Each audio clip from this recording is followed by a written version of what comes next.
इस वीडियो में हम पढ़ेंगे कक्षा 10वीं का विषय विज्ञान यानी कि सब्जेक्ट साइंस से पाठ नंबर 3 जिसका नाम है धातु एवं अधातु। पाठ में सबसे पहले समझते हैं धातु के भौतिक गुणधर्म। ठीक है, सभी धातु किस प्रकार के गुणधर्म दर्शाते हैं। सबसे पहले आता है इसमें चमक। धातु चमकीले होते हैं या नहीं? तो धातु की सतह चमकदार होती है यानी कि धातु चमकीले होते हैं। उदाहरण में सोना और चांदी जो कि चमकीले धातु के उदाहरण हो जाएंगे। ठीक है, आगे है कठोरता। धातु कठोर होते हैं या नहीं? सामान्यतः कठोर होते हैं। सभी धातुएं सामान्यतः कठोर होते हैं। जैसे लोहा बहुत कठोर होता है, इसी तरह से तांबा भी। लेकिन यहाँ पर एक अपवाद आता है कठोरता में धातुओं की। लिथियम, सोडियम और पोटेशियम ये ऐसे 3 धातु हैं जो कठोर नहीं होते, ये अत्यंत मुलायम होते हैं। ठीक है, और इतने मुलायम होते हैं कि इनको आप चाकू से आसानी से काट सकते हो। ठीक है, यानी कि इन तीनों धातुओं के अलावा सभी धातु कठोर होंगे। ठीक है, आगे है रूप अवस्था। रूप और अवस्था का अर्थ होगा धातु जो है वो ठोस होते हैं, द्रव होते हैं या गैस अवस्था में होते हैं। तो कमरे के ताप पर ठोस अवस्था में होते हैं। कमरे का ताप क्या होता है? जिस टेम्परेचर पर आप अभी देख रहे हो वीडियो, आपके कमरे का जो तापमान है वही होगा। ठीक है, नॉर्मल टेम्परेचर जो 30 से 40, 20 से 40 डिग्री सेल्सियस तक। तो इस ताप पर सभी धातु जो है वो ठोस अवस्था में होते हैं। लेकिन यहाँ पर भी एक अपवाद है। ऐसा एक धातु है जो द्रव अवस्था में पाया जाता है, उसे कहते हैं मरकरी, हिंदी में पारा। ठीक है, मरकरी हिंदी में भी कहते हैं इसे, मरकरी या पारा कहा जाता है उसे। ये पारा जो है ये द्रव अवस्था में पाया जाता है, यानी पारे के अलावा जो भी धातु हैं वो सभी ठोस होते हैं। केवल एक ही ऐसा धातु है जो द्रव अवस्था में पाया जाता है। ठीक है, और पारे का इस्तेमाल किया जाता है थर्मामीटर्स में। आगे है आघातवर्ध्यता। आघातवर्ध्यता का अर्थ होगा किसी चीज को पीट पीट कर पतली पतली परत बनाना, चादर बनाना उसकी। ठीक है, तो धातुओं को पीट कर पतली चादरों में परिवर्तित किया जा सकता है। ठीक है, यानी कि हम कह सकते हैं धातु जो है वो आघातवर्ध्य होते हैं, धातुओं की चादर बनाई जा सकती है। जैसे उदाहरण में हो जाएगा लोहे की चादर। लोहे की चादर बनाई जाती है जो छतों पर लगाई जाती है, जिसे टीन कहा जाता है। ठीक है, धातु के भौतिक गुणधर्म में आगे है तन्यता। तन्यता का अर्थ होगा पतले तार बनाए जा सकते हैं या नहीं। तो धातुओं को पतली तार के रूप में बनाया जा सकता है, यानी कि धातुओं के तार बनाए जा सकते हैं और हम कह सकते हैं कि धातु जो है वो तन्य होते हैं। ठीक है, उदाहरण में हो जाएगा तांबे के तार। तांबे के तार बनाए जाते हैं पतले पतले, जिन्हें घरों में बिजली के लिए उपयोग किया जाता है। आगे है विद्युत व ऊष्मा के चालक। विद्युत यानी कि बिजली, बिजली और ऊष्मा के चालक होते हैं या नहीं? सामान्यतः विद्युत व ऊष्मा के चालक होते हैं, दोनों के चालक होते हैं धातु, विद्युत के भी और ऊष्मा के भी। उदाहरण में हो जाएगा चांदी, तांबा, लोहा और भी बहुत सारे उदाहरण हो जाएंगे। ठीक है, लेकिन इसमें एक अपवाद है, उसे ध्यान रखना है। सीसा और पारा ऊष्मा के कुचालक होते हैं। दो धातु, एक तो सीसा और एक पारा, जिसे मरकरी भी कहते हैं पारे को। तो सीसा और पारा ऊष्मा के कुचालक होते हैं। कुचालक होने का अर्थ होगा जो भी ऊष्मा है इनमें एक जगह से दूसरी जगह नहीं जा सकती है। आगे है घनत्व। सामान्यतः घनत्व और गलनांक अधिक होता है। जो भी धातु होते हैं उनका घनत्व भी और गलनांक भी। गलनांक का अर्थ होगा तरल अवस्था, किस ताप पर वो तरल अवस्था में आते हैं। तो गलनांक का जो ताप है वो अधिक होता है। ठीक है, तापमान। लेकिन यहाँ पर हमें एक अपवाद याद रखना है, सोडियम और पोटेशियम का घनत्व कम होता है। 2 ऐसे धातु होते हैं, सोडियम, पोटेशियम, या हम इसमें लिथियम भी डाल सकते हैं। ये जो धातु हैं इनका घनत्व बहुत कम होता है। ठीक है, इनके अलावा सभी धातुओं का घनत्व भी और गलनांक भी अधिक होता है। धातु के भौतिक गुणधर्म में आगे है ध्वनिक। ध्वनिक जो है ये ध्वनि से ही बना है, यानी कि आवाज जो उत्पन्न करते हैं उन्हें कहा जाता है ध्वनिक। ठीक है, धातु कठोर सतह से टकराने पर आवाज उत्पन्न करते हैं। धातु आवाज करते हैं, यानी कि हम कह सकते हैं धातु जो है वो ध्वनिक होते हैं। ठीक है, उदाहरण में ले सकते हैं हम इसे, जैसे हमारे साइकिल की घंटी होती है वो धातु से बनी होती है। ठीक है, यानी कि धातु ध्वनिक होते हैं। आगे है ऑक्साइड। ऑक्साइड यानी कि धातु का ऑक्साइड। ठीक है, ऑक्साइड में हम उदाहरण लेंगे। सबसे पहले धातु का ऑक्साइड होता क्या है? जैसे मैग्नीशियम होता है धातु, अगर मैग्नीशियम के साथ ऑक्सीजन जुड़ जाए तो इसे कहा जाता है धात्विक ऑक्साइड। तो जो भी धातु के ऑक्साइड यानी धात्विक ऑक्साइड होते हैं क्षारक प्रवृत्ति के होते हैं। जो भी, जैसे ये मैग्नीशियम ऑक्साइड है, ये धातु ऑक्साइड है, ये क्षारक प्रवृत्ति का होता है। इसके अलावा भी जो भी धातु ऑक्साइड है वो सभी क्षारक प्रवृत्ति के ही होते हैं। अब देखते हैं अधातु के भौतिक गुणधर्म। अधातु के भौतिक गुणधर्म बिल्कुल विपरीत या फिर कहें उल्टे होते हैं धातुओं के। इसमें सबसे पहले है चमक। अधातु की सतह चमकदार नहीं होती है। हम कह सकते हैं इसका मतलब अधातु जो है वो चमकीले नहीं होते हैं। जैसे उदाहरण में लेंगे हम कार्बन। कार्बन यानी कि कोयला। कोयला चमकदार नहीं होता है, ठीक है। एक अपवाद है इसमें, वो भी हमें ध्यान रखना है। आयोडीन की सतह चमकदार होती है। एक ऐसा अधातु आयोडीन होता है जो चमकदार होता है। इसके अलावा जो भी अधातु हैं वो चमकदार नहीं होते हैं, अकेला आयोडीन ही चमकदार होता है बस, ठीक है। आगे है कठोरता। अधातु कठोर नहीं होते हैं। कठोर नहीं होने का मतलब क्या होगा? अधातु को हम कह सकते हैं मुलायम होते हैं, ठीक है। उदाहरण में हो जाएगा कोयला। कोयले को आसानी से तोड़ा जा सकता है। लेकिन हमें इसमें एक अपवाद जो कि बहुत महत्वपूर्ण है याद रखना है। हीरा सबसे कठोर होता है। हीरा अधातु का ही एक अपरूप होता है। ये कार्बन का अपरूप होता है, ठीक है। कार्बन का अपरूप होता है हीरा, जो कि एक अधातु से ही बना होता है। और ये सबसे प्रकृति में पाए जाने वाला सबसे कठोर वस्तु जो है वो हीरा ही है। ये धातुओं से भी कठोर होता है, ठीक है। तो इसे ध्यान रखना है। आगे है अवस्था या फिर कहें रूप। अवस्था यानी कि ठोस, द्रव या गैस। कमरे के ताप पर या तो ठोस या गैसीय अवस्था में होते हैं। जो भी अधातु होते हैं या तो वो ठोस अवस्था में पाए जाते हैं कमरे के ताप पर या फिर गैस अवस्था में। इसमें भी अपवाद है। ब्रोमीन को छोड़कर जो ब्रोमीन अधातु होता है वो तरल अवस्था में होता है, द्रव अवस्था में होता है, ठीक है। ब्रोमीन को छोड़कर सभी अधातु या तो ठोस होंगे या गैस अवस्था में होते हैं। इसमें आगे है आघातवर्ध्यता। अधातु आघातवर्ध्य नहीं होते हैं। आघातवर्ध्यता का अर्थ होगा कि इनको पतली चादरों में नहीं बनाया जा सकता है, ठीक है। अधातु के हम चादरें नहीं बना सकते हैं पीट पीट कर। अगर हम इन्हें पीटेंगे तो ये बिखर जाएंगे टुकड़ों में। जैसे हम कोयले को अगर किसी पत्थर से तोड़ें तो वो बिखर जाता है टुकड़ों में, उसकी चादरें नहीं बन सकती हैं। अधातु के भौतिक गुणधर्म में आगे है तन्यता। तन्यता का मतलब तार बनाए जा सकते हैं या नहीं। जिसके तार बनाए जा सकते हैं उसे कहेंगे तन्य।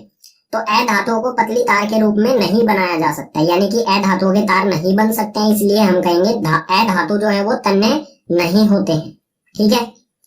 आगे है विद्युत व ऊष्मा के चालक।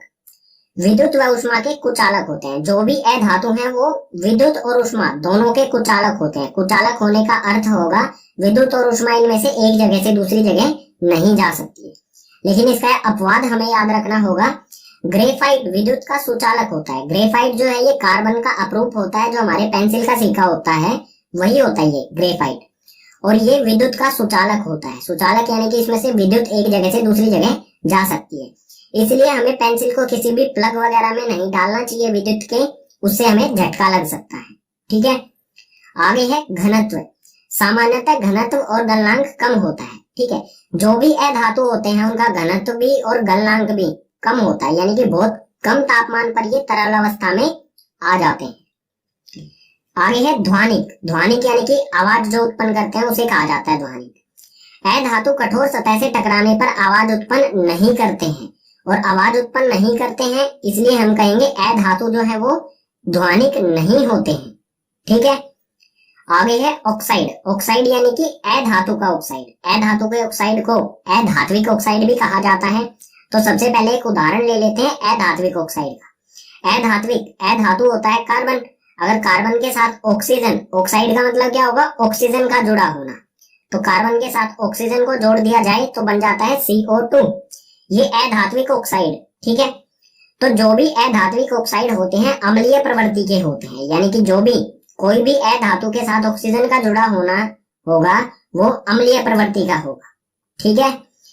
पाठ में अगला विषय आता है हमारा धातुओं के रासायनिक गुणधर्म। जो भी धातु हैं वो किसी चीज के साथ अभिक्रिया करके उत्पाद में क्या बनाएंगे यही देखेंगे।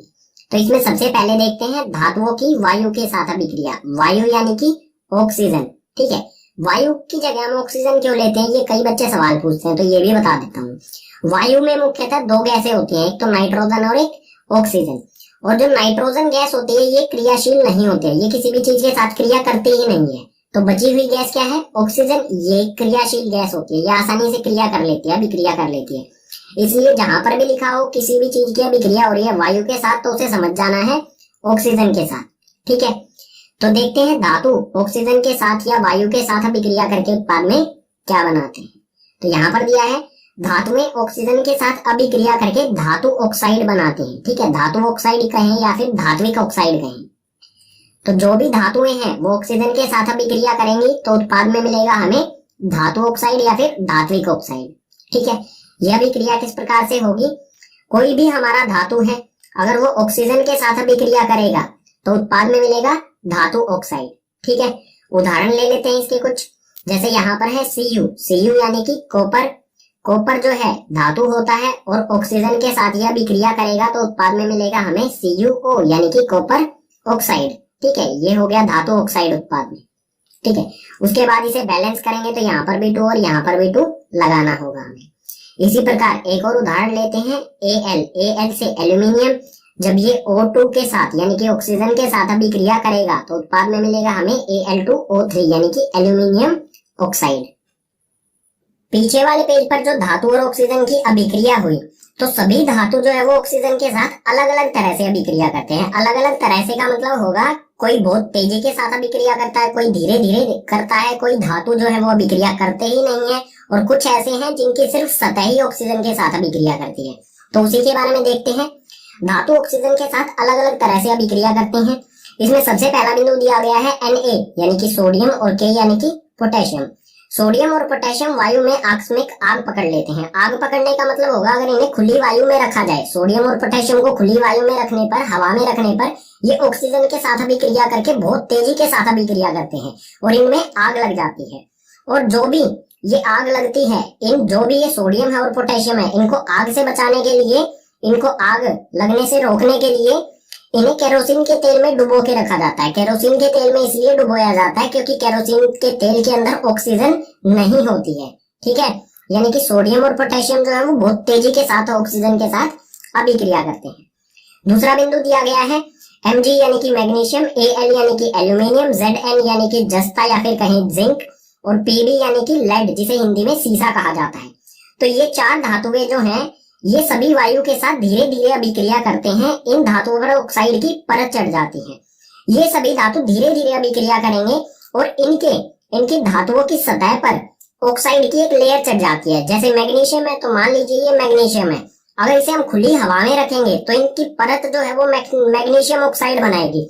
सिर्फ परत ऑक्सीजन के साथ अभिक्रिया करेगी, अंदर जो है वो मैग्नीशियम ही रहेगा, लेकिन ऊपर जो है वो मैग्नीशियम ऑक्साइड बन जाएगा। सतह जो है वो बन जाएगी मैग्नीशियम ऑक्साइड, लेकिन अंदर जो है वो मैग्नीशियम ही रहेगा। ठीक है, तो जो ये मैग्नीशियम ऑक्साइड की परत बनी है चारों तरफ, ये अंदर वाले धातु को सुरक्षित रखती है, उसे ऑक्सीजन के साथ अभिक्रिया करने से रोकती है। अंदर वाला धातु बिल्कुल सुरक्षित रहता है। ठीक है, आगे दिया गया है Fe यानी कि जिसे लोहा, आयरन। Fe लोहा वायु में गर्म करने पर कोई अभिक्रिया नहीं करता, लेकिन लोह चूर्ण गर्म करने पर तेजी से जलने लगता है।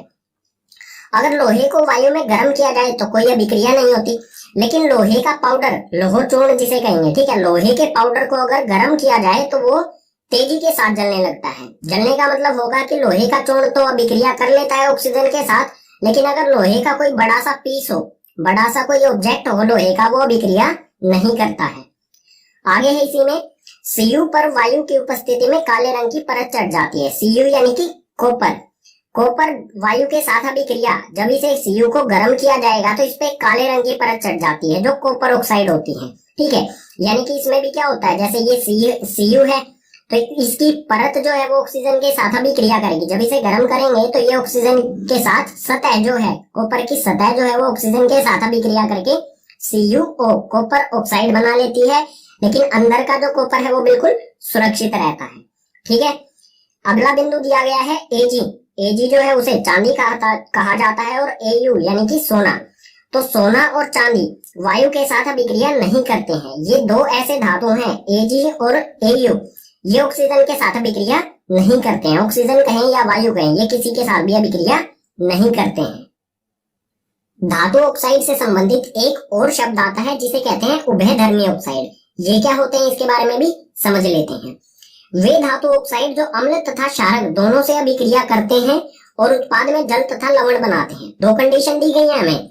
ऐसे धातु ऑक्साइड में जैसे हो गया मैग्नीशियम ऑक्साइड, ठीक है, पीछे वाली विक्रियाओं में जो धातु ऑक्साइड बन रहे थे, मैग्नीशियम ऑक्साइड, कॉपर ऑक्साइड, जो भी धातु ऑक्साइड है, वो धातु ऑक्साइड जो अम्ल और क्षारक दोनों के साथ अभिक्रिया करें और साथ में उत्पाद में क्या दे, जल और लवण बनाए, दोनों चीजें होनी चाहिए। अम्ल तथा क्षारक दोनों के साथ अभिक्रिया भी करते हो और उत्पाद में जल तथा लवण बनाते हो, उसे कहा जाएगा उभयधर्मी ऑक्साइड।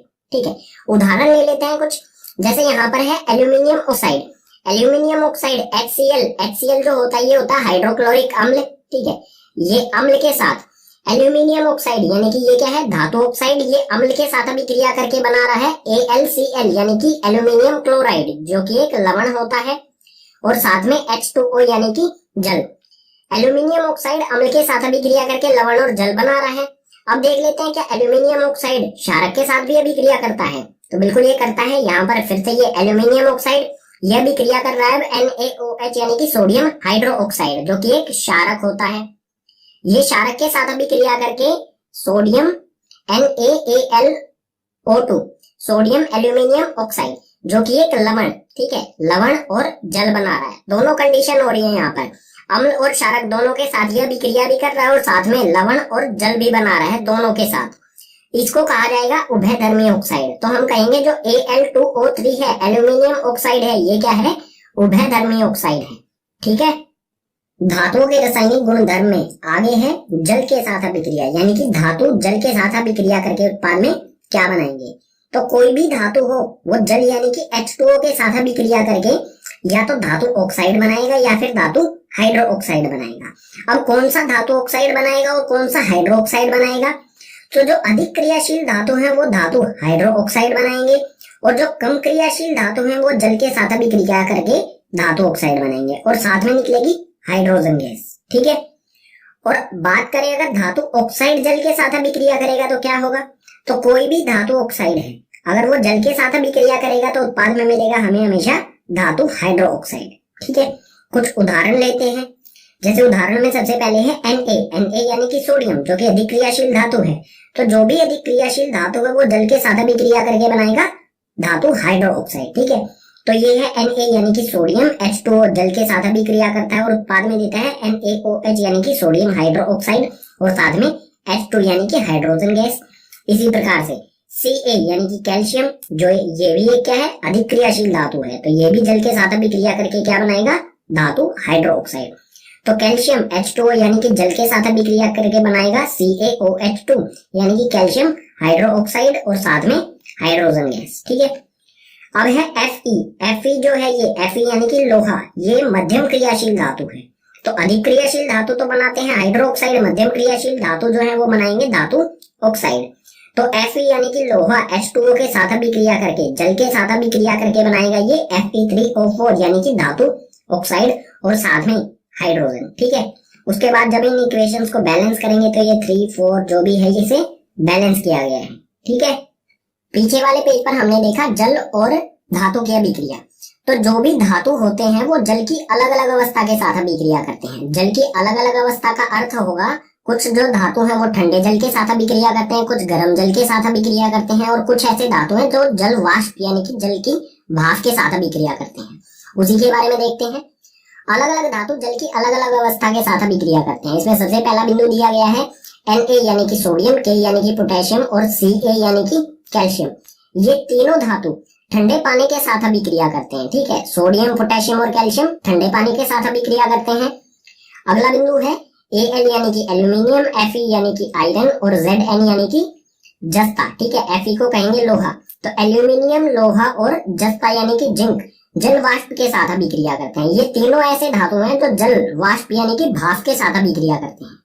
अगला बिंदु दिया गया है Mg, गर्म जल के साथ अभिक्रिया करता है। Mg यानी कि मैग्नीशियम, मैग्नीशियम जो है वो गर्म जल के साथ अभिक्रिया करता है।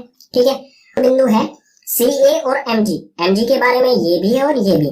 कैल्शियम और मैग्नीशियम अभिक्रिया के दौरान जल की सतह पर आ जाते हैं क्योंकि उत्पन्न हाइड्रोजन गैस के बुलबुले Ca और Mg की सतह पर चिपक जाते हैं। जब कैल्शियम और मैग्नीशियम की अभिक्रिया होती है या फिर हम कहें जल में कैल्शियम और मैग्नीशियम को जब डाला जाता है तो जो हाइड्रोजन गैस निकलती है इस अभिक्रिया में वो इन पर चिपक जाती है, कैल्शियम और मैग्नीशियम पर चिपक जाती है, ठीक है।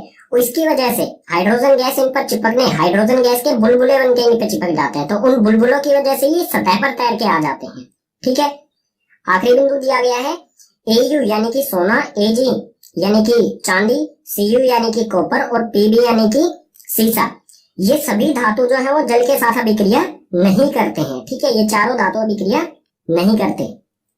धातुओं के रासायनिक गुणधर्म में तीसरे नंबर पर है धातु की अम्ल के साथ अभिक्रिया। कोई भी धातु है वो किसी भी अम्ल के साथ किस प्रकार से अभिक्रिया करेगा। तो इसमें अभिक्रिया कराने से पहले हमें एक चीज का हमेशा ध्यान रखना होगा, जो भी धातु के साथ जिस भी अम्ल की अभिक्रिया कराएंगे वो तनु अम्ल होना चाहिए, यानी कि उसमें पानी की मात्रा अधिक होनी चाहिए, ठीक है, सांद्र नहीं होना चाहिए। अगर सांद्र अम्ल के साथ हम धातु की अभिक्रिया कराएंगे तो वो बहुत ऊष्माक्षेपी होगी, यानी कि उसमें से बहुत ऊष्मा निकल सकती है, ठीक है, जो जला भी सकती है हमारे आसपास के वातावरण में जो भी चीजें होंगी उन्हें। तो हमेशा तनु अम्ल के साथ अभिक्रिया करानी है हमारे धातु के साथ। तो कोई भी धातु हो किसी भी तनु अम्ल के साथ जब अभिक्रिया करेगा तो हमेशा उत्पाद में लवण और हाइड्रोजन गैस हमें मिलेगी। कुछ उदाहरण देख लेते हैं इसके लिए। तो धातु में लिया है हमने यहाँ पर Fe यानी कि लोहा, और तनु अम्ल लिया है हमने हाइड्रोक्लोरिक अम्ल, ठीक है। ये धातु और ये अम्ल ये दोनों अभिक्रिया करेंगे और उत्पाद में बनाएंगे FeCl यानी कि आयरन क्लोराइड। आयरन क्लोराइड कहें या फिर लोहे का क्लोराइड, आयरन क्लोराइड और साथ में हाइड्रोजन गैस। जो आयरन क्लोराइड है ये लवण होता है और साथ में मिल गई हमें हाइड्रोजन गैस। यानी कि कोई भी धातु हो और कोई भी अम्ल हो, दोनों अभिक्रिया करके हमेशा लवण और हाइड्रोजन गैस ही बनाएंगे। एक और उदाहरण देख लेते हैं। यहाँ पर है एल्यूमिनियम Al से और फिर से है HCl तनु अम्ल, ठीक है, तनु हाइड्रोक्लोरिक अम्ल।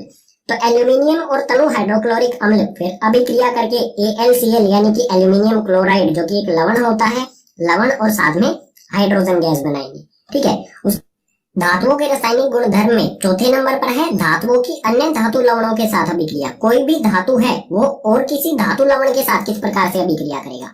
धातु लवण क्या होता है, पीछे वाले जो पेज पर अभिक्रिया हुई थी धातु और अम्ल की, उसमें जो बनने वाला लवण था, धातु से बनने वाला लवण था, उसको कहा जाएगा धातु लवण।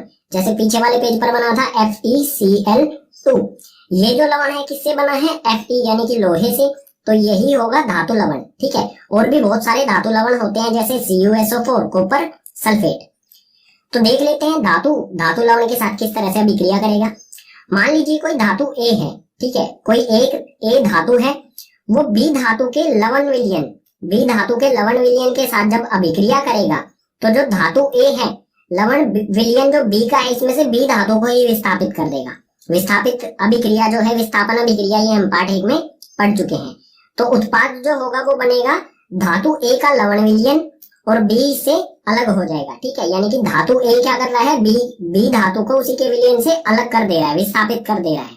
ये होती है विस्थापन अभिक्रिया, ठीक है।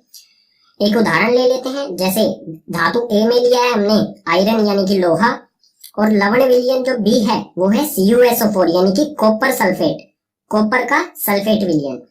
तो लोहा क्या करेगा, कॉपर सल्फेट विलयन में से कॉपर को ही अलग निकाल देगा, कॉपर को ही विस्थापित कर देगा और बनाएगा FeSO4 यानी कि लोहे का सल्फेट विलयन, और साथ में Cu अलग निकल जाएगा। ये जो विस्थापन अभिक्रिया हुई। अब बात आती है कौन सा धातु किस धातु को विस्थापित कर सकता है। तो हमेशा जो अधिक क्रियाशील धातु होता है वो कम क्रियाशील धातु को विस्थापित कर देता है। यहाँ पर जो लोहा है वो कॉपर से अधिक क्रियाशील है, इसलिए ये कॉपर को अलग निकाल दे रहा है, ठीक है। अगर यहाँ पर होता कॉपर, ये कुछ इस तरह से होता Cu प्लस में FeSO4, तो जो अभिक्रिया होती वो बिल्कुल ऐसी ही रहती, कोई अभिक्रिया ही नहीं होती, इसमें हमें वही रहता FeSO4 प्लस में Cu, इसमें कोई बदलाव नहीं आता। क्योंकि जो लोहा है वो ज्यादा क्रियाशील है, कॉपर कम क्रियाशील है।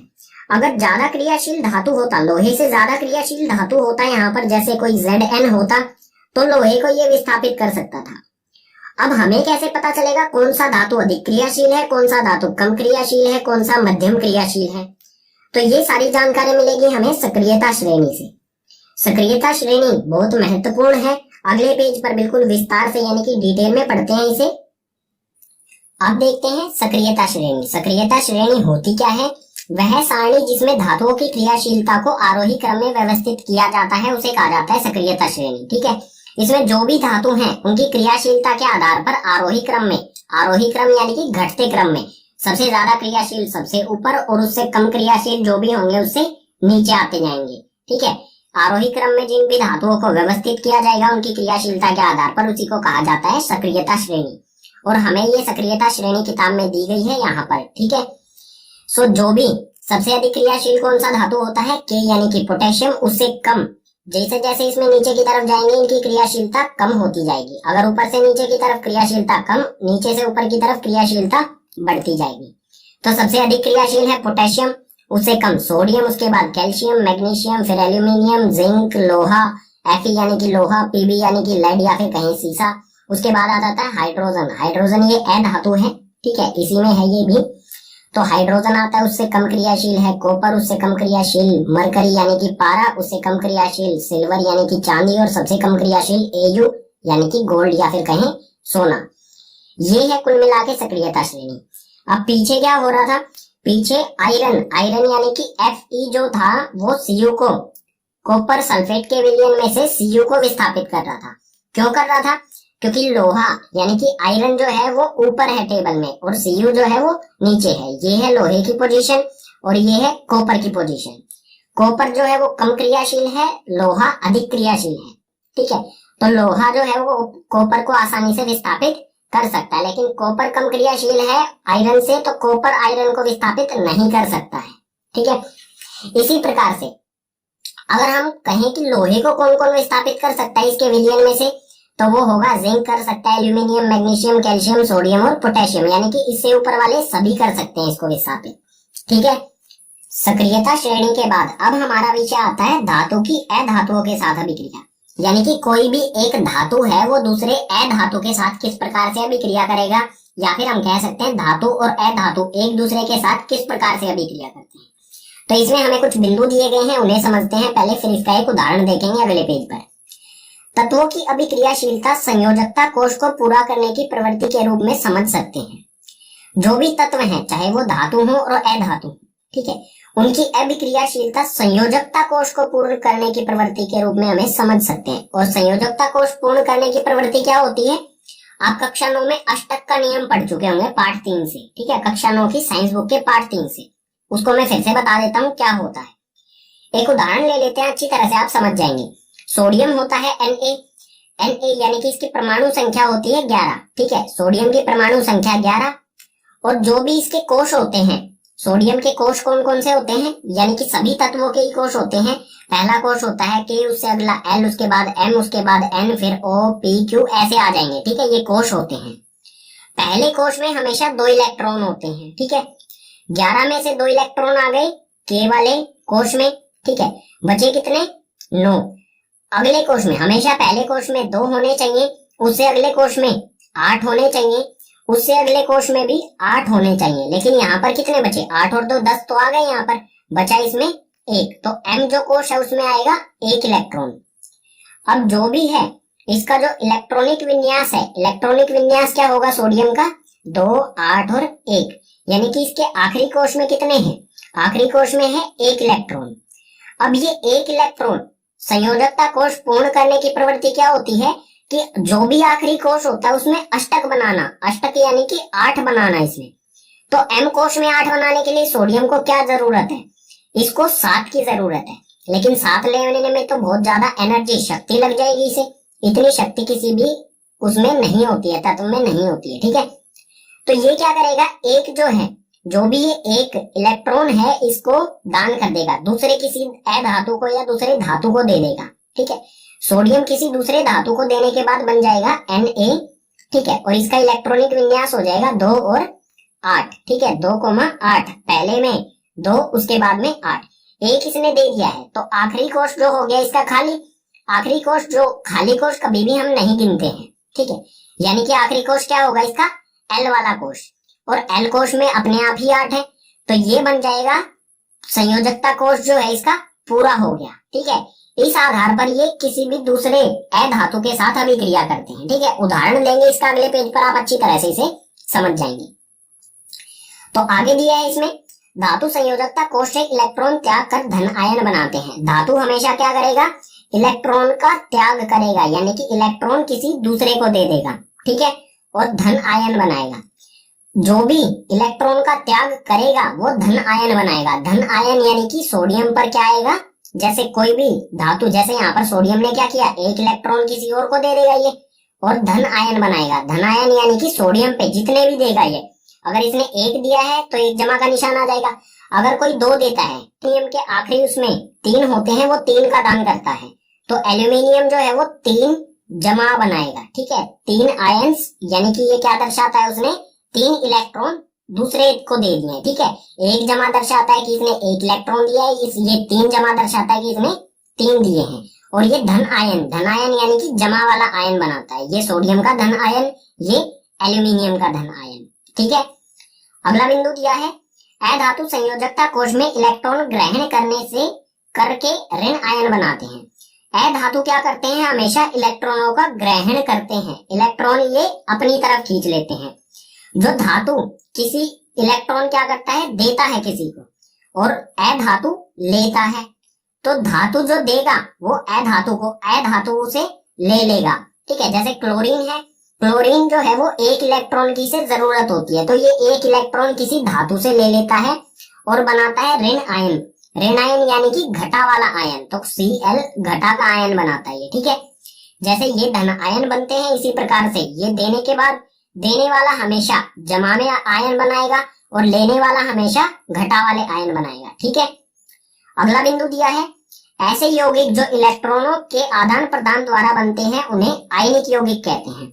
अब जो भी यौगिक बनेगा, धातु और अधातु किस प्रकार से अभिक्रिया करते हैं, आयनों के आदान प्रदान से। ठीक है, इलेक्ट्रॉन्स या फिर कहें आयंस इलेक्ट्रॉन्स के आदान प्रदान से बनते हैं, और जो भी इलेक्ट्रॉन के आदान प्रदान से बनने वाला यौगिक है उन्हें कहा जाता है आयनिक यौगिक। ठीक है, जैसे इसका उदाहरण हो जाएगा आयनिक यौगिक का NaCl। यहाँ पर क्या करता है, Na जो है वो एक इलेक्ट्रॉन क्लोरीन को दे देता है। ठीक है, और इनसे बनता है NaCl। इसे देखते हैं ये किस प्रकार बनता है आगे वाले पेज पर। अब देखते हैं आयनिक यौगिक का एक उदाहरण, जो कि है सोडियम क्लोराइड यानी कि NaCl। ये किस तरह से बनता है, तो इसमें धातु जो है वो है Na यानी कि सोडियम, और क्लोरीन अधातु है क्लोरीन। ठीक है, तो सबसे पहले देखते हैं सोडियम जो है इसके इलेक्ट्रॉनिक विन्यास क्या होगा। तो सोडियम की परमाणु संख्या होती है 11। इसका इलेक्ट्रॉनिक विन्यास में पीछे वाले पेज पर भी बता चुका हूँ, वो होता है 2, 8 और 1। ठीक है, और इसी प्रकार से क्लोरीन जो है उसके परमाणु संख्या होती है 17। इसका इलेक्ट्रॉनिक विन्यास क्या होगा, पहले में 2, उससे अगले में 8, उससे अगले में बचे हुए जितने भी 2 और 8 हो गए 10, अगले में बचे हुए आ जाएंगे 7। तो इसके में सोडियम के आखिरी कोश में है 1 इलेक्ट्रॉन, और क्लोरीन के आखिरी कोश में है 7 इलेक्ट्रॉन। ये किस प्रकार से एक दूसरे के साथ अभिक्रिया करेंगे, सोडियम Na के आखिरी कोश में है 1 इलेक्ट्रॉन, तो इसे हम इसके चारों ओर एक बिंदु से दर्शाएंगे। ठीक है, ये जो बिंदु लगाया है ये है इसके चारों तरफ 1 इलेक्ट्रॉन। ठीक है, आखिरी कोश वाला। और क्लोरीन में है 7, तो ये बनाया हमने क्लोरीन, इसमें है ये कांटे से बना रहा हूं मैं। ठीक है, क्रॉस कर रहा हूं, जो ये है इसके इलेक्ट्रॉन, तो 7 है कुल, 4 हो गए, ये 5, 6 और 7। अब ये दोनों किस प्रकार से अभिक्रिया करेंगे, जो सोडियम के पास 1 है, सोडियम को जरूरत अष्टक बनाने की कोशिश करेगा, ये भी और ये भी, इसको 1 की जरूरत है, इसके पास 1 ज्यादा है। अगर ये 1 इसको दे देता है तो इसके 8 भी हो जाएंगे, और इसके भी आखिरी कोश में 8 ही बचेंगे। तो सोडियम क्या करेगा, ये वाला जो इलेक्ट्रॉन है क्लोरीन को दे देगा। ठीक है, ये पहुंच गया क्लोरीन के पास। अब आप देखेंगे कि सोडियम का भी आखिरी कोश 8 बचा, यानी कि सोडियम का भी कोश पूरा हो गया और क्लोरीन के भी पूरे 8 हो गए। ठीक है, अब सोडियम ने अगर 1 दिया है तो सोडियम जो है वो Na जमा का होगा, धन आयन बनाएगा, और क्लोरीन ने जितना भी लिया है, क्लोरीन ने 1 लिया है तो क्लोरीन ऋण आयन बनाएगा। ठीक है, Na जो है वो जमा का होगा, धन आयन यानी कि जमा का आयन, और क्लोरीन घटा का आयन, ऋण आयन कहेंगे इसे। ठीक है, अगर हम इसकी जो इक्वेशन की फॉर्म में अगर हम इसे लिखना चाहें तो वो किस प्रकार से होगा, Na का इलेक्ट्रॉनिक विन्यास है 2, 8, 1। ठीक है, ये 1 इलेक्ट्रॉन अलग कर देगा अपने से। ठीक है, आखिरी कोश का 1 इलेक्ट्रॉन अलग कर देगा तो बनाएगा Na जमा। ठीक है, Na जमा वाला जो है ये क्या हो गया, 2 और 8। Na जमा का जो इलेक्ट्रॉनिक विन्यास होगा 2, 8। ठीक है, और 1 इलेक्ट्रॉन आ गया यहाँ पर। ठीक है, अब क्लोरीन क्या करेगा, क्लोरीन यहाँ पर आ गया, क्लोरीन का इलेक्ट्रॉनिक विन्यास है 2, 8 और 7। जो 1 इलेक्ट्रॉन सोडियम ने अलग किया था ये आ गया यहाँ पर, ठीक है। एक इलेक्ट्रॉन क्या करेगा, ये क्लोरीन अपने साथ जोड़ लेगा और क्लोरीन नेगेटिव बनाएगा, नेगेटिव यानी कि घटा वाला ऋण आयन बनाएगा, ये 2 8 और 8, ठीक है। ये हो गई इसकी सूत्र में अगर हम लिखना चाहें तो इसे, ठीक है। धातु और अधातु की परस्पर अभिक्रिया से जो आयनिक यौगिक बनते हैं उनके कुछ गुणधर्म देख लेते हैं। तो आयनिक यौगिक के गुणधर्म, इसमें सबसे पहला दिया गया है भौतिक प्रकृति। जो भी आयनिक यौगिक होते हैं उनकी भौतिक प्रवृत्ति कैसी होती है। यह ठोस, कठोर व भंगुर होते हैं। ठोस यानी कि ठोस अवस्था में, कठोर यानी कि काफी मजबूत, और भंगुर यानी कि बिखर जाना, ठीक है। भंगुर यानी कि आसानी से जो टूट जाए, ठीक है। अब ठोस, कठोर और भंगुर किस प्रकार से हो सकते हैं, जैसे कंचे, मार्बल होते हैं कंचे, वो बहुत ठोस होते हैं और कठोर भी होते हैं, लेकिन अगर हथौड़े से उन पे प्रहार किया जाए तो वो कई टुकड़ों में टूट जाते हैं आसानी से। बहुत कम ताकत हमें लगानी पड़ती है उसे तोड़ने के लिए, ठीक है। तो ऐसी कोई चीज जो भंगुर, उसे कहेंगे हम जो आसानी से टूट भी जाए, ठीक है। ठोस भी हो और आसानी से टूट भी जाए तो वो होगा भंगुर, ठीक है। दूसरा बिंदु दिया गया है गलनांक एवं क्वथनांक। गलनांक यानी कि ऐसा तापमान जिस पर वो पिघलना शुरू कर दे, और क्वथनांक यानी कि ऐसा तापमान जिस पर वो उबलना शुरू कर दे। तो गलनांक और क्वथनांक जो है वो आयनिक यौगिक का वो बहुत अधिक होता है, बहुत अधिक ताप पर ये गलनांक और क्वथनांक अवस्था, ठीक है, गलते हैं और उबलते हैं, ठीक है। अगला है घुलनशीलता। घुलनशीलता यानी कि किस किस चीज में इन्हें घोला जा सकता है या घुल सकते हैं ये। जल में घुलनशील, परंतु पेट्रोल केरोसिन में अघुलनशील होते हैं। जो भी आयनिक यौगिक हैं वो जल में तो घुल जाते हैं आसानी से, लेकिन पेट्रोल या केरोसिन जो होते हैं या पेट्रोल केरोसिन जैसे और भी जो तरल पदार्थ होते हैं उनमें नहीं घुल पाते हैं, सिर्फ जल में आसानी से ये घुल सकते हैं, ठीक है। अगला बिंदु है विद्युत की चालकता। जो भी आयनिक यौगिक होते हैं इसमें विद्युत एक जगह से दूसरी जगह जाती है या नहीं। आयनिक यौगिक के जलीय विलयन और गलित रूप में विद्युत का चालन करते हैं, परंतु ठोस अवस्था में विद्युत का चालन नहीं करते। जो भी आयनिक यौगिक हैं अगर ये जलीय विलयन के रूप में हो या फिर गलित रूप में हो, गलित रूप यानी कि तरल रूप में, ठीक है, पिघली हुई अवस्था में हो, आयनिक यौगिक अगर पिघली हुई अवस्था में हो या इनका जलीय विलयन हो तो ये विद्युत का चालन आसानी से करने लगते हैं, यानी कि ये जलीय विलयन और गलित रूप में विद्युत को एक जगह से दूसरी जगह भेज देते हैं। लेकिन अगर ठोस अवस्था में होंगे, ठीक है, ठोस अवस्था में विद्युत का चालन नहीं करते, सिर्फ जलीय विलयन और गलित रूप में ये आयनिक जो भी विद्युत है उसका चालन करते हैं, ठीक है। धातु के भौतिक और रासायनिक गुणधर्मों के बाद अब देखते हैं धातुओं की प्राप्ति हमें कहाँ से होती है, किस प्रकार से होती है, इसकी विधि क्या है धातु प्राप्त करने की, और धातु जो है वो किस अवस्था में मिलते हैं, ठीक है, उनका निष्कर्षण किस प्रकार से किया जाता है, ये सारी चीजें। तो अगला विषय है हमारा पाठ में धातुओं की प्राप्ति। धातुओं की जो प्राप्ति है, ये जो पूरा प्रोसेस है, जो ये पूरी विधि है, उसको धात्विकी भी कहा जाता है। तो इसको समझने के लिए हमें सबसे पहले समझना पड़ेगा कुछ शब्दों को, उनकी परिभाषाओं को। इसमें सबसे पहले आता है खनिज। खनिज क्या होता है, पृथ्वी में प्राकृतिक रूप से उपस्थित तत्व एवं यौगिकों को खनिज कहते हैं। जो भी पृथ्वी से हमें तत्व या यौगिक, ठीक है, सभी चीजें धातु अधातु ये सारी चीजें हमें पृथ्वी से मिलती हैं। तो पृथ्वी में जो भी प्राकृतिक रूप से तत्व या यौगिक हैं उन्हें हम खनिज कहेंगे, ठीक है। अगला है अयस्क। अयस्क क्या होते हैं, वे खनिज जिसमें धातु अधिक मात्रा में पाए जाते हैं और उसे निकालना लाभकारी होता है, उसे अयस्क कहा जाएगा।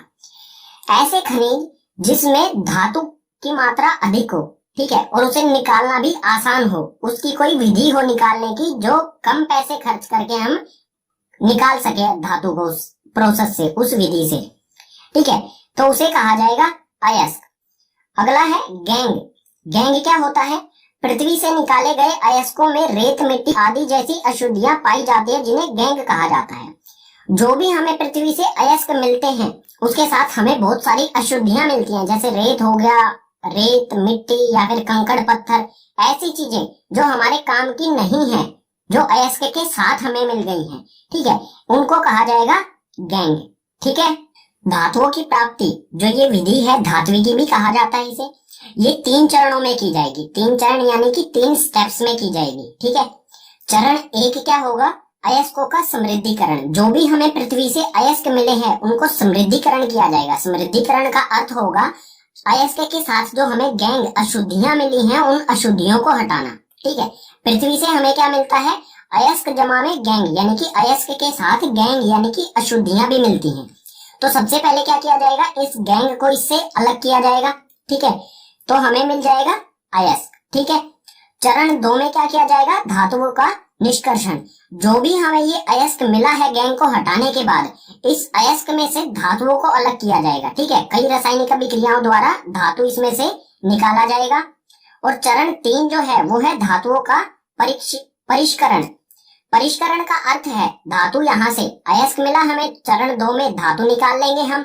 अब जो हमें धातु मिला है वो शुद्ध नहीं होता, उसमें कुछ स्लैग्स होते हैं, कुछ अशुद्धियां होती हैं, ठीक है। तो आखिरी चरण में क्या करेंगे, धातुओं का परिष्करण यानी कि बिल्कुल शुद्ध धातु हम उससे प्राप्त करेंगे, ठीक है। तो ये जो तीनों चरण हैं इनको एक एक करके विस्तार से पढ़ते हैं आगे वाले पेजेस पर।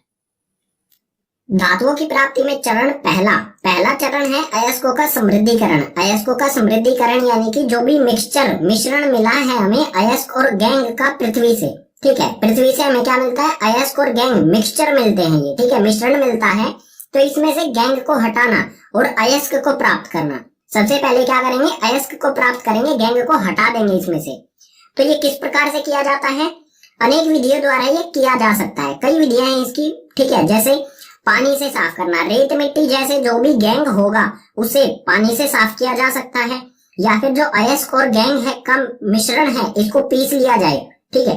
पीसने के बाद छान कर किया जा सकता है, रसायनों का उपयोग करके किया जा सकता है, या फिर चुंबक के द्वारा किया जा सकता है। जो रेत मिट्टी है वो चुंबक की तरफ आकर्षित नहीं होती है, लेकिन ऐसा कोई अयस्क हो जो चुंबक की तरफ आकर्षित होता हो तो उसे चुंबक के द्वारा भी अलग किया जा सकता है। इसके अलावा और बहुत सारी विधियां हैं जिनमें गैंग को हटाया जाता है अयस्कों से, ठीक है। चरण 1 धातुओं के समृद्धिकरण के बाद आता है चरण 2 जो है धातुओं का निष्कर्षण, यानी कि जो भी हमें अयस्क मिला है उससे धातु किस प्रकार से निकाला जाएगा। तो ये है यहाँ पर सक्रियता श्रेणी, इसमें सभी जो भी धातु हैं उनको किस प्रकार से निकाला जाएगा ये देखते हैं। जो अधिक क्रियाशील धातु है यानी कि जो ऊपर वाले धातु है, सक्रियता श्रेणी में ऊपर वाले धातु जो अधिक क्रियाशील हैं ये स्वतंत्र रूप में नहीं मिलते हैं, इनका विद्युत अपघटन किया जाता है, ठीक है। जो भी अधिक क्रियाशील धातु है उनका विद्युत अपघटन किया जाता है, यानी कि इनके अयस्कों का विद्युत अपघटन किया जाएगा और हमें शुद्ध धातु मिल जाएगा। ये किस प्रकार से किया जाएगा आगे वाले पेजेस पर हम पढ़ेंगे, ठीक है।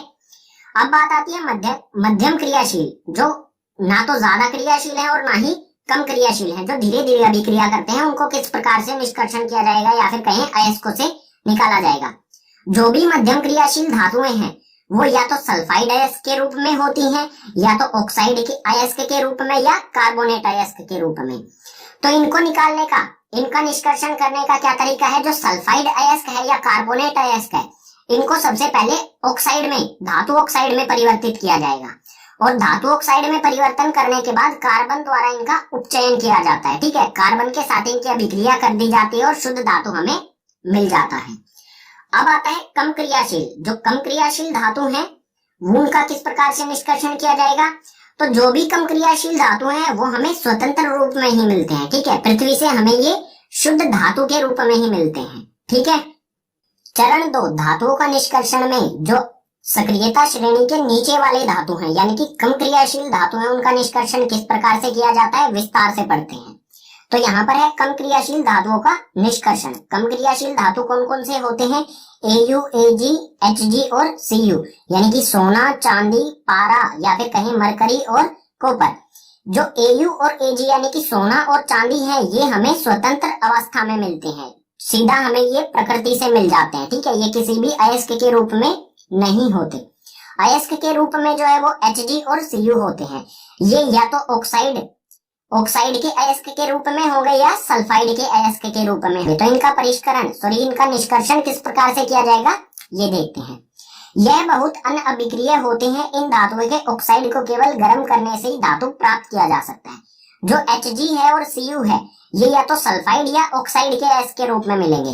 तो अगर सल्फाइड के अयस्क के रूप में है तो सबसे पहले इन्हें ऑक्साइड में बदल किया जाएगा, धातु ऑक्साइड में, और उसके बाद ऑक्साइड को बहुत कम ताप पर ही गर्म करने पर ये ऑक्सीजन को त्याग देते हैं और जो हमें धातु प्राप्त हो जाता है। उदाहरण देख लेते हैं इसके लिए। Hg का निष्कर्षण सिनाबार से। Hg पारा जो है इसका अयस्क होता है सिनाबार। सिनाबार का जो फॉर्मूला है वो है HgS यानी कि पारा सल्फाइड या फिर कहें मरकरी सल्फाइड। ठीक है, मरकरी सल्फाइड को कहा जाता है सिनाबार। ठीक है, तो Hd का निष्कर्षण HgS से किस प्रकार से किया जाता है ये अभिक्रिया के से देखते हैं। यहाँ पर दिया गया है HgS, इसे वायु ऑक्सीजन की उपस्थिति में जब गर्म किया जाएगा, ठीक है, इसे गर्म किया जाएगा तो ये HgO जो मरकरी ऑक्साइड में परिवर्तित हो जाएगा और सल्फर डाइऑक्साइड गैस निकल जाएगी इसमें से। ठीक है, अब जो ये HgO यानी कि मरकरी ऑक्साइड है यहाँ पर आ गया, इसे फिर से गर्म किया जाएगा। ठीक है, इसे फिर से गर्म किया जाएगा तो इसमें से ऑक्सीजन जो है ये ऑक्सीजन जो है ये अलग निकल जाएगी और हमें मिल जाएगा धातु। ठीक है, कम क्रियाशील धातुओं का किस प्रकार से किया जाएगा, अगर सल्फाइड के रूप में है या ऑक्साइड के रूप में तो इन्हें सिर्फ गर्म करने से ही ये हमें शुद्ध धातु मिल जाता है। ठीक है, एक और उदाहरण देख लेते हैं। इसी तरह CuS से Cu का निष्कर्षण किया जाता है, कॉपर सल्फाइड से कॉपर का निष्कर्षण किया जाता है। ये है कॉपर सल्फाइड, ऑक्सीजन की उपस्थिति में इसे गर्म किया जाएगा। ठीक है, गर्म करने पर ये परिवर्तित हो जाएगा कॉपर ऑक्साइड में और सल्फर डाइऑक्साइड इसमें से निकल जाएगी गैस। ठीक है, अब जो कॉपर ऑक्साइड है ये आ गया कॉपर ऑक्साइड। अगर इसको कॉपर सल्फाइड, ठीक है, ये जो कॉपर सल्फाइड है और कॉपर ऑक्साइड, अगर इन दोनों को इकट्ठा, इन दोनों की अभिक्रिया कराई जाए, इन दोनों को इकट्ठा रख के गर्म किया जाए तो जो है हमें कॉपर और सल्फर डाइऑक्साइड, कॉपर और सल्फर डाइऑक्साइड मिल जाते हैं। ठीक है, ये मिल गया हमें कॉपर।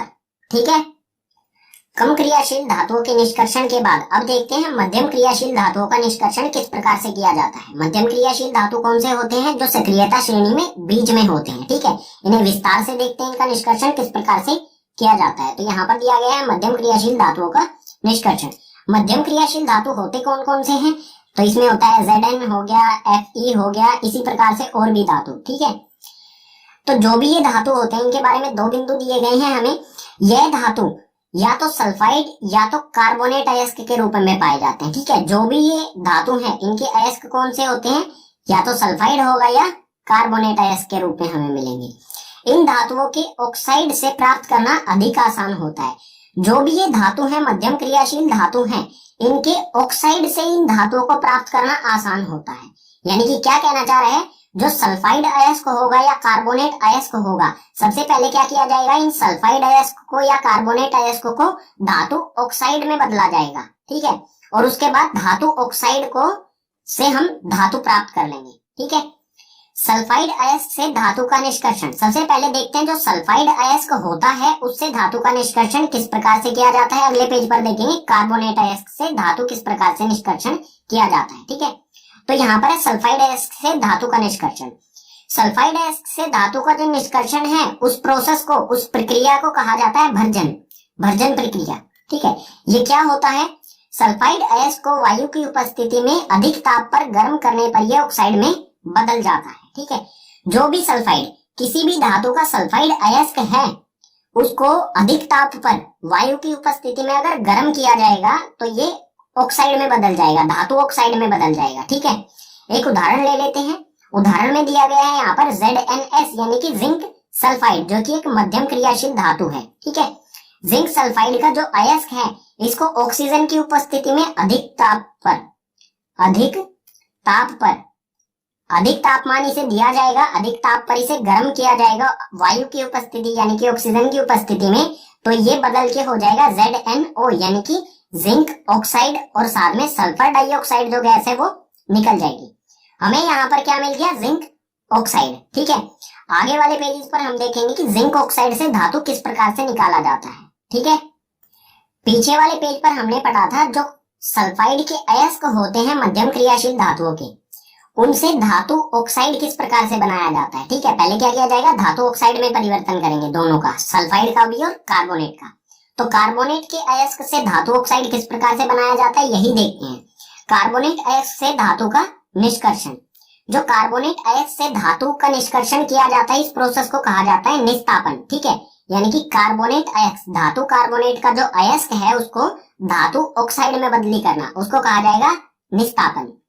तो कार्बोनेट अयस्क को वायु की सीमित मात्रा या फिर कहें अनुपस्थिति में अधिक ताप पर गर्म करने पर यह ऑक्साइड के रूप में परिवर्तित हो जाता है।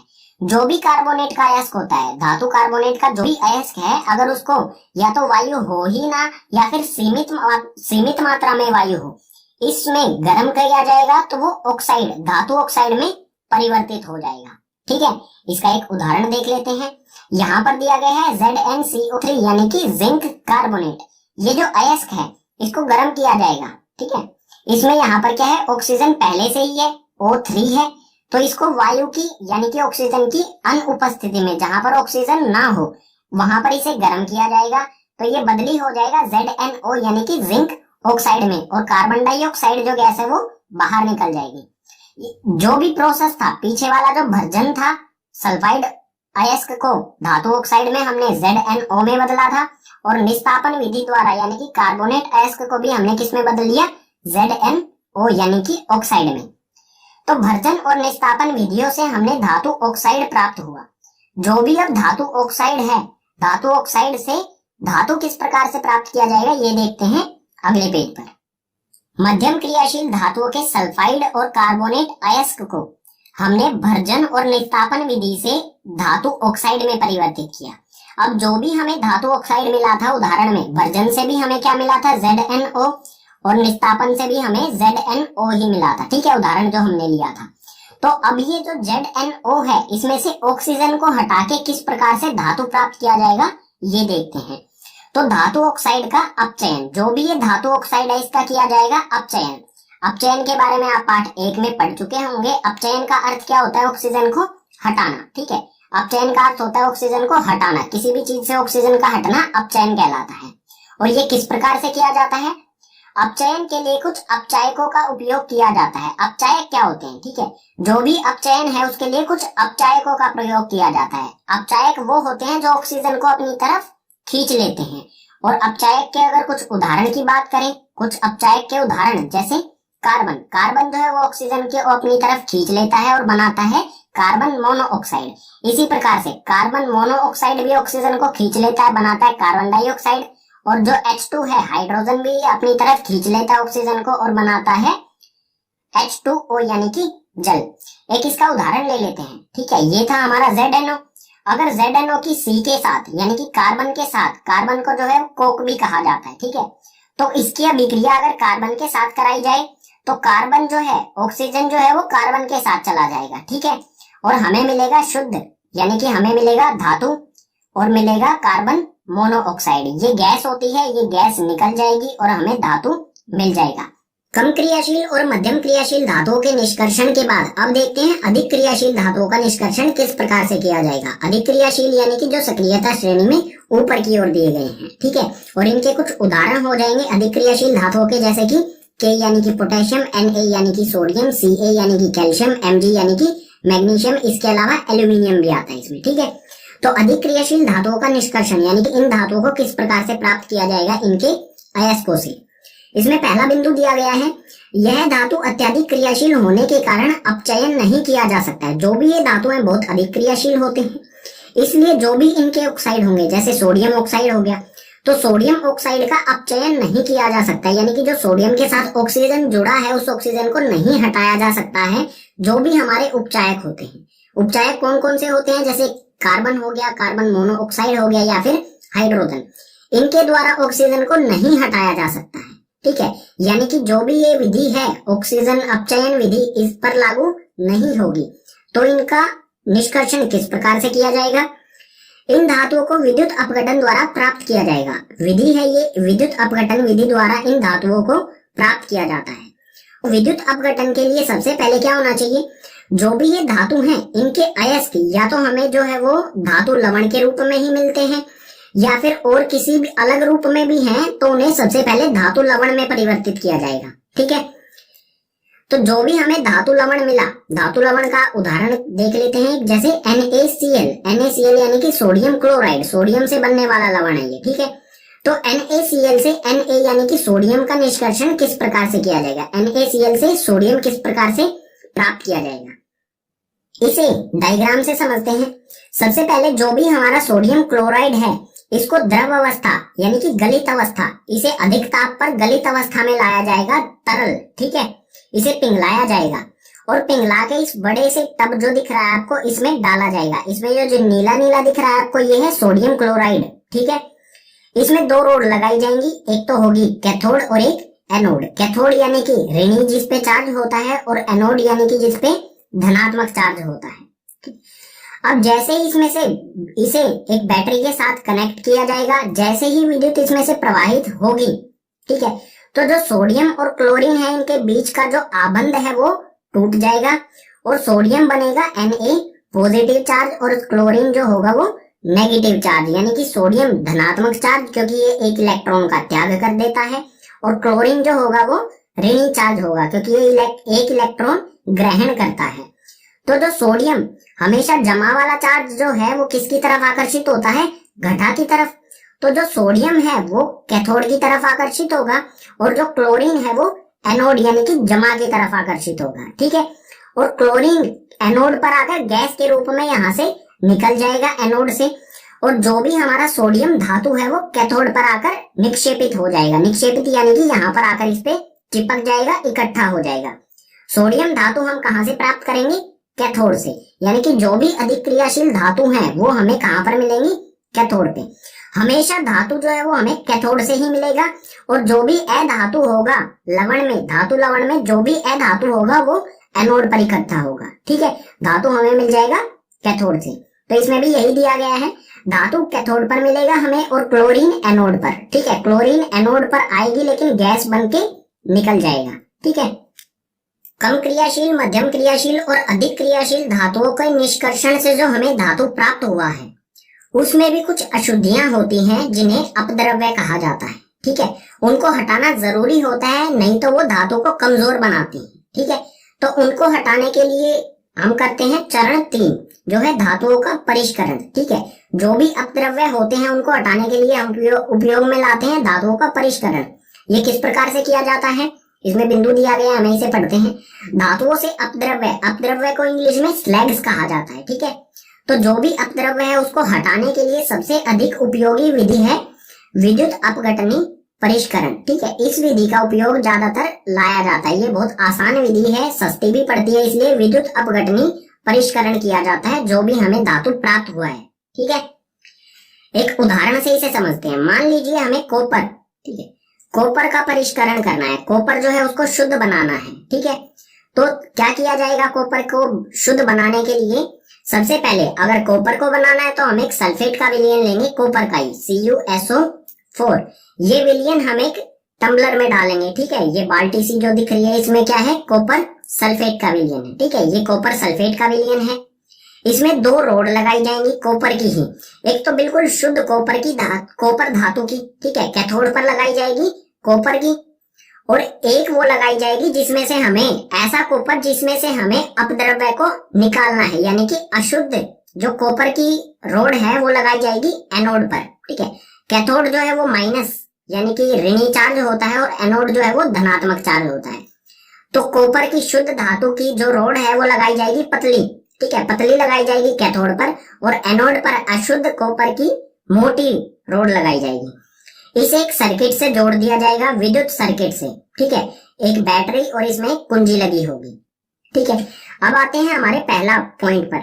जब विद्युत धारा प्रवाहित होगी अशुद्ध धातु अपघटय में घुलने लगेगा। अपघटय यानी कि जो भी ये विलयन है, ठीक है, CuSO4 यानी कि कॉपर सल्फेट, ठीक है। जैसे ही हम इस कुंजी को ऑन करेंगे यानी कि स्विच को ऑन करेंगे, इसमें से विद्युत धारा प्रवाहित होगी।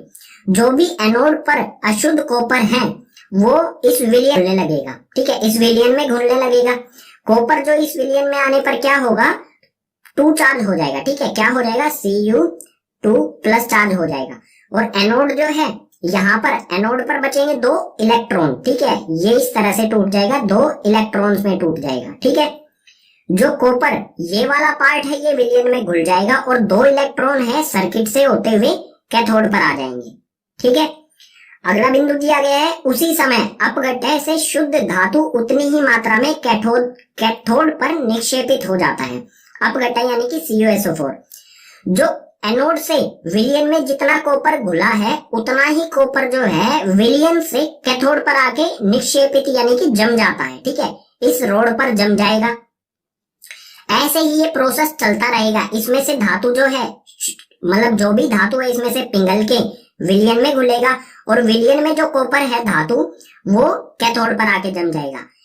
कुछ देर इस स्विच को ऑन रहने से क्या होगा, जो ये मोटी रोड थी हमने जो एनोड पर लगाई थी, ये धीरे धीरे पतली हो जाएगी और कैथोड पर जो पतली रोड लगाई थी ये मोटी हो जाएगी, क्योंकि इस पे जो कॉपर था अशुद्ध कॉपर वो शुद्ध पहले विलयन में घुला और उसके बाद विलयन से कैथोड पर शुद्ध धातु यहाँ पर इस पे आके चिपक जाएगा। और जो भी इसमें अशुद्धि यानी कि अपद्रव्य होंगे उनका क्या होगा, अविलेय अशुद्धि एनोड तली पर निक्षेपित होती है, जिसे एनोड पंख कहते हैं। जो भी अशुद्धियां थी, अपद्रव्य यानी कि स्लैग्स थे, वो क्या होंगे, एनोड के नीचे इकट्ठे हो जाएंगे। ठीक है, ये लाल लाल सा आपको दिख रहा है, ये क्या है, अपद्रव्य अशुद्धियां, ठीक है, स्लैग्स जिसे कहेंगे हम, यहाँ पर ये इकट्ठी हो जाएगी। और जो भी ये अशुद्धि यहाँ पर इकट्ठी हुई है इन्हें एनोड पंख भी कहा जाता है। ठीक है, अब यहाँ पर जो भी ये प्रक्रिया हुई है इसमें एक रासायनिक अभिक्रिया हुई है, इसे आगे वाले पेज पर समझते हैं। विद्युत अपघटनी को इस डायग्राम की सहायता से पीछे वाले पेज पर हमने समझ लिया था। अब देख लेते हैं एनोड पर और कैथोड पर जो अभिक्रिया हुई वो किस प्रकार से हुई। ठीक है, तो एनोड ये इंग्लिश में लिखा गया है, कोई फर्क नहीं पड़ता, इसे लिख देते हैं एनोड। ठीक है, और ये कैथोड।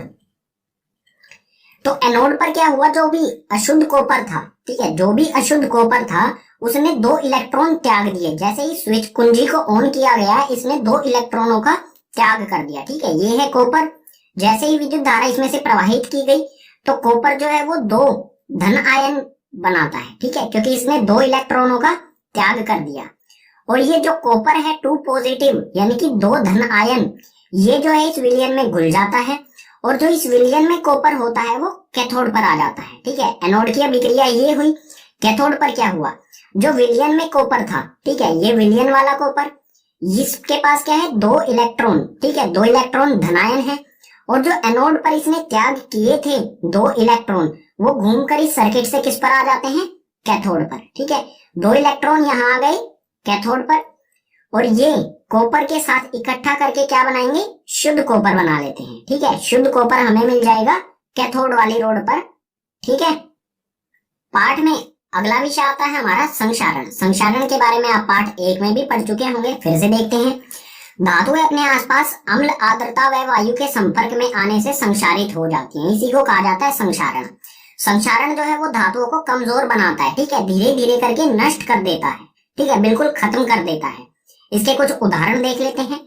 सिल्वर वायु की उपस्थिति में काला हो जाता है, यानी कि सिल्वर जब वायु के संपर्क में आता है तो इस पे जो संक्षारण होता है वो काले रंग की इस पे परत चढ़ जाती है, जिससे सिल्वर कमजोर हो जाता है। सिल्वर यानी कि चांदी। ठीक है, इसी प्रकार से कॉपर आर्द्र CO2 आर्द्र कार्बन डाइऑक्साइड के साथ अभिक्रिया करके कॉपर कार्बोनेट बनाता है। ठीक है, हरे रंग का बन जाता है। जो भी कॉपर होता है वो आर्द्र यानी कि नमी वाली कार्बन डाइऑक्साइड के साथ अभिक्रिया करेगा और जो भी कॉपर है उसके ऊपर एक हरे रंग की परत आ जाती है। वो क्या होती है, वो होती है कॉपर कार्बोनेट। ठीक है, इसी प्रकार से लोहा आर्द्र वायु के संपर्क में आने पर सतह पर भूरे रंग की परत बनाता है। जो भी लोहा होता है वो वायु नमी वाली वायु के संपर्क में आने पर उस पे भूरे रंग की एक परत बन जाती है, जो लोहे को कमजोर बनाती है और धीरे धीरे उसे नष्ट कर देती है। यानी कि संक्षारण जो है वो धातुओं को क्या करता है, नष्ट कर देता है धीरे धीरे। ठीक है, और संक्षारण जो है जल और वायु, जहां पर जल और वायु दोनों चीजें हैं तभी संक्षारण पॉसिबल है, तभी संक्षारण हो सकता है। ठीक है, अगर अकेला जल है तो संक्षारण नहीं होगा, या फिर अकेली वायु है तो भी संक्षारण नहीं होगा। तो जो लोहा है वो वायु के संपर्क में आने से किस प्रकार से उसमें संक्षारण यानी कि जंग लगता है, क्योंकि वायु में भी जो है वो जल वाष्प होता है। ठीक है, जल जो है वाष्प के रूप में होता है वायु में, इसीलिए जो भी धातुएं हैं वो वायु आर्द्र वायु यानी कि ऐसी वायु जिसमें पानी की मात्रा है वाष्प के रूप में, उसके संपर्क में आने पर धातुओं का संक्षारण होता है। तो धातुओं को संक्षारण यानी कि गलने से, नष्ट होने से किस प्रकार बचाया जा सकता है, ये देखते हैं अगले पेज पर। अब देखते हैं संक्षारण से धातुओं को किस प्रकार से बचाया जा सकता है। तो संक्षारण से सुरक्षा, धातुओं को संक्षारण से बचाने के लिए विभिन्न विधियां अपनाई जाती है। कई सारी विधियां हैं जिससे संक्षारण, धातुओं को संक्षारण होने से बचाया जा सकता है। जैसे पेंट कर देना, तेल लगा देना या फिर ग्रीस लगा देना। ठीक है, पेंट करने से क्या होता है, वायु का संपर्क जो है धातु से हट जाता है। ठीक है, तेल लगाने से भी वायु का संपर्क या फिर ग्रीस लगा देते हैं उससे भी। यशद लेपन, इसके बारे में आगे पढ़ेंगे क्या होता है। क्रोमियम लेपन क्या होता है, जो क्रोमियम धातु है उसकी परत चढ़ा दी जाती है। ठीक है, किसी एक धातु पर क्रोमियम की परत चढ़ा दी जाती है। ठीक है, और वो बहुत लंबे समय तक चलता है। जैसे आपने साइकिल वगैरह जो होती हैं, चमकीली चीजें जो होती हैं, जैसे साइकिल का हैंडल होता है, वो चमकीला क्यों होता है, क्योंकि उस पर क्रोमियम का लेपन किया गया है, क्रोमियम की एक परत चढ़ाई गई है। ठीक है, इसी प्रकार से मिलता जुलता ही है एनोडीकरण, एनोडीकरण या फिर मिश्र धातु बनाया जा सकता है। ठीक है, इन सभी विधियों से संक्षारण को रोका जा सकता है। तो यशद लेपन के बारे में पढ़ लेते हैं, ये क्या होता है। लोहे व इस्पात, लोहा और इस्पात क्या होता है, स्टील। ठीक है, लोहा व स्टील को जंग से बचाने के लिए उस पर जिंक की परत चढ़ाई जाती है। जिंक यानी कि जस्ता, जिसका सिंबल होता है Zn। जो लोहा और स्टील है उस पर जिंक की परत चढ़ा दी जाती है। जो ये जिंक की परत है ये थोड़ी थोड़ी सी भूरे ब्राउन रंग की होती है। ठीक है, इस प्रक्रम को ही यशद लेपन कहा जाता है। ठीक है, यानी कि लोहे और इस्पात यानी कि स्टील, लोहे और स्टील पर जब जिंक की परत चढ़ाई जाए तो उसे कहा जाएगा यशद लेपन। और मिश्र धातु क्या होते हैं, ठीक है, यहाँ पर एक शब्द हो रहा है मिश्र धातु बनाकर। तो मिश्र धातु किस प्रकार से बनाए जाते हैं और होते क्या हैं। मिश्र धातु, यह दो या दो से अधिक धातु या धातु और धातु या अधातुओं का सामांगी मिश्रण होता है। सामांगी मिश्रण जो है इसके बारे में आप कक्षा 9 में पढ़ चुके हैं। तो या इसमें क्या होता है, दो धातु या दो से अधिक धातु या फिर धातु के साथ अधातु का सामांगी मिश्रण बनाया जाता है। ठीक है, इसके कुछ उदाहरण ले लेते हैं जिससे आप अच्छी तरह से समझ जाएंगे। जैसे जो लोहा होता है, अगर लोहे में कार्बन मिला दिया जाए, कार्बन में 0.05% कार्बन मिला दिया जाए तो लोहा जो है कठोर हो जाता है और इसमें जो संक्षारण यानी कि जंग लगने का प्रक्रम होता है वो भी बहुत धीमा हो जाता है, लंबे समय तक चलता है ऐसा लोहा जिसमें कार्बन मिला दिया गया है। ठीक है, तो यहाँ पर क्या हुआ है, लोहा यानी कि धातु में अधातु को मिलाया गया है। ठीक है, इसी प्रकार इस्पात, इस्पात यानी कि स्टील, जो स्टील के बर्तन होते हैं हमारे रसोई घर में वो वाला इस्पात। ठीक है, स्टील, स्टील किस प्रकार से बनाया जाता है, लोहे में निकेल और क्रोमियम, ठीक है, ये है क्रोमियम, क्रोमियम मिलाया जाता है। ठीक है, लोहे में निकेल और क्रोमियम मिला करके इस्पात की स्टील का निर्माण किया जाता है। ये भी क्या है, स्टील क्या है, एक मिश्र धातु है। इसी प्रकार से पीतल, पीतल जो है वो कॉपर और जिंक यानी कि जस्ता, ठीक है, जिंक जिसका सिंबल होता है Zn। तो कॉपर में पीतल जो है उसमें क्या किया जाता है, कॉपर और जिंक का वो सामांगी मिश्रण होता है। इसी प्रकार से कांसा क्या होता है, कॉपर और टीन का सामांगी मिश्रण। ये सभी क्या है, मिश्र धातु। और मिश्र धातु जो बनाए जाते हैं उनका कारण क्या होता है, क्योंकि ये लंबे समय तक चलते हैं, इनमें संक्षारण, इनमें जंग जो भी है या संक्षारण कहें वो नहीं होता है, इन पे हमें किसी भी तरह का पेंट करने की आवश्यकता नहीं होती। ठीक है, इसी के साथ पाठ हो जाता है कंप्लीट। उम्मीद करूंगा आपको सभी पाठ के विषय समझ आए होंगे। अगर आपको सभी विषय समझ आए हैं तो इस वीडियो को अपने क्लासमेट के साथ शेयर कीजिए। अगर कोई भी ऐसा विषय रह गया है जो समझ नहीं आया है उसे कमेंट बॉक्स सेक्शन में मेंशन कीजिए।